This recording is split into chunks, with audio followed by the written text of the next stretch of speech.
How we doing, guys? Welcome to DT's Daily. Now, on today's show, we're going to be speaking about Aston Villa and the possibility of them being without two players if football does return. We're also going to be speaking about Thomas Partey because apparently he's told friends that he has decided to make the move to Arsenal. And lastly, we're going to be speaking about the Premier League, and St George's Park will not be used if we do play games at neutral venues. I represent my fucking self. How we doing, guys? Welcome to DT's Daily. That's right.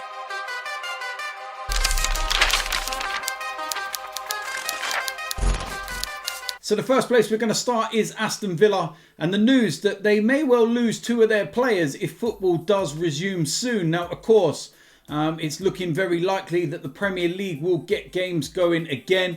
Project Restart, we've been speaking about it a lot over recent days and even weeks.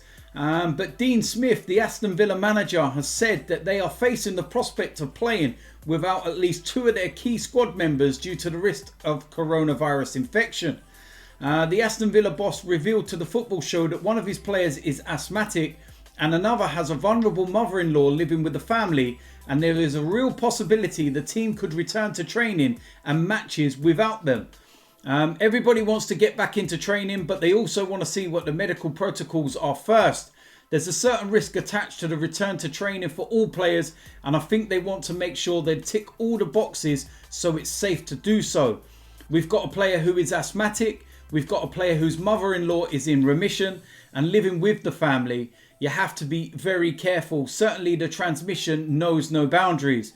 From what I'm told, we have to be led by the government at the moment. There's a lot of hypothetical questions out there, but until we get the guidance from the government about how they want to move forward out of this lockdown, there are a lot more questions than there are answers at the moment. So yeah, look, that's a serious matter there because, you know, Aston Villa are fighting relegation and, you know, they could be without two of their players. We don't know who the two players are. But one there alone, the mother-in-law that's in remission. And you look at that, and why would a player want to risk the life of his mother-in-law for a game of football? Seriously. But is it really fair that Aston Villa could lose two players in their fight for survival through no fault of their own? A player that's asthmatic, so he is in the category of high risk of catching the virus and why he has to self-isolate and everything else. And that one, like I said, the mother-in-law that's in remission. Why? Why would a player risk contracting the virus and going home and passing it on to her and she could die? Seriously, that's a really serious one, and one of the arguments that I've been having in recent weeks. And you look at the conversations that I've been having with Robbie on the All Guns Blazing podcast, and why I think it's just too soon. They're talking about football returning in 3-4 weeks time. I'm sorry, but that's just too soon for me. It's just too soon. There's bigger things going on in the world than a game of football. People can sit there and say that, you know, NHS workers and police workers and, you know, the fire brigade, these people all have to work. They're part of the emergency services. So they're a necessity to life. Football is not. A football player is not a necessity. You know, we don't need to rush them back into work. I'm sorry, that's my opinion on it. And this just highlights it. How many more players out there, not just in the Premier League, but in the Championship, League One, League Two, you know, are in this same predicament where they could run the risk of passing it on to family members who are high risk. Come on, think about it. Next piece of news involves Thomas Partey. And this has been doing the rounds over the last 24 hours or so. But apparently Atletico Madrid midfielder Thomas Partey has made a decision on a potential move to Arsenal in the summer. Partey has been linked with a move to the Emirates for some time, with Gunners boss Mikel Arteta needing to beef up his midfield once the window opens. However, it is doubtful that whether Arsenal will pay the 26-year-old's £43 million release clause. Doubtful, highly unlikely. Nevertheless, Partey is keen on joining Arteta's side and is hoping the Gunners and Atletico can strike a deal. Reports in the Telegraph say that the Ghana international has told pals he wants to join Arsenal and prove he can cut it in the Premier League. So it's a very interesting story because, you know, we went into detail about this on this show a couple of weeks ago. But apparently now he's told friends. Now, the only thing that I say about this is the legitimacy of where this report comes from. Do these friends contact the media? Who leaks this story? Where does it actually come from? Or is it something that's leaked by Thomas Partey's camp? It's a deliberate plot to leak the information, you know, and you can look at that one of two ways. It's to get a better deal, or with this kind of, you know, information that's being leaked so, you know, straight to the point in terms of he's chosen to go to Arsenal and everything else, that it's a way of trying to, you know, force Arsenal's hand and Atletico's hand and get the deal done. But I'll tell you something, if Arsenal do get the deal done, then I will be one happy man, because he is one hell of a player. And he's definitely someone that we need in this defensive midfield role, that's for sure. Unbelievable if we can get that done. There's a lot of talk as to how we could do the deal. Maybe a swap deal with Lacazette. But Lacazette on social media has rubbished those when he went and made a comment to do with, you know, reports linking him, you know, with Atletico Madrid and whatnot. So you've got to believe that he doesn't look to be going anywhere. So will Arsenal get that deal done? I don't think we're going to have the money for it with everything that's going on and we're, you know, what we're led to believe and whatnot.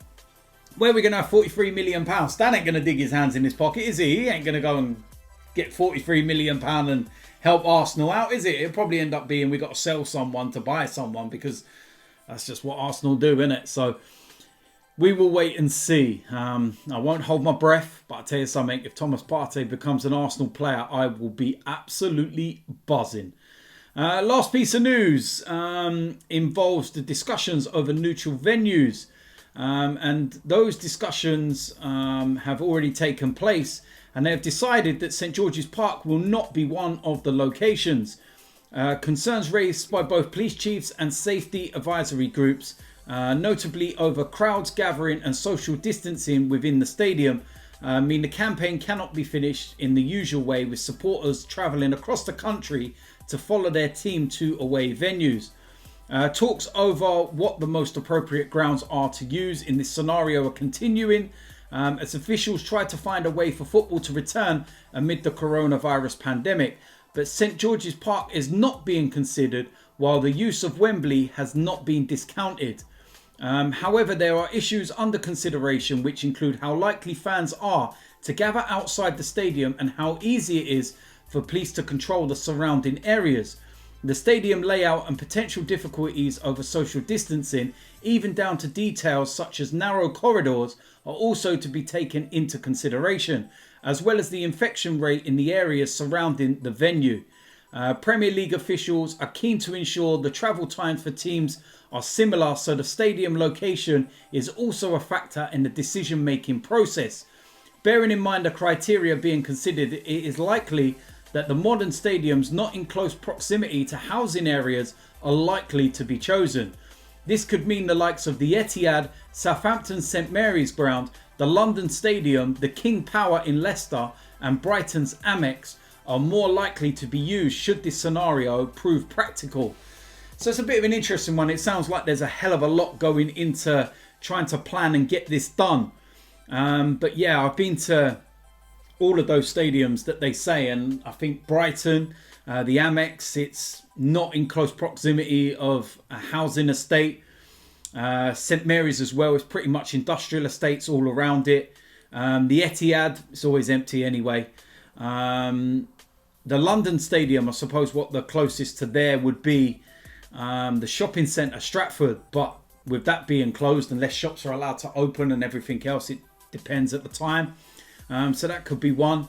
The Emirates Stadium was a name that was being mentioned, but that's very close to you know, houses and whatnot. So if they go by this, then I don't suppose that one would be used. But they got so much to sort out, to be quite honest with you. I'm hearing as well that they were talking about less than 45-minute halves. What is this? Under 13s football? Come on, you're talking about the integrity of the game and you want to play less than 45-minute halves. 5 substitutes and everything else just to get the game done. It's not because of the integrity of the game and because you want to bring the Premier League back to all the fans that want to see it. It's because of money. It's as simple as that. We know it. You know it. Everybody knows it. You only want to bring it back because of money. And I'm sick to death of talking about it because it's so apparent. And I can see why so many people have fell out of love with the Premier League now. And why they're looking lower levels now and going to non-league. And why attendance figures in non-league have gone up more. Because it's more enjoyable. And what you see is what you get. With the Premier League now, we're a customer. We're not a fan anymore. And that's the harsh reality, I'm afraid to say. But this just kind of puts it all into perspective. And it just shows what their priorities are.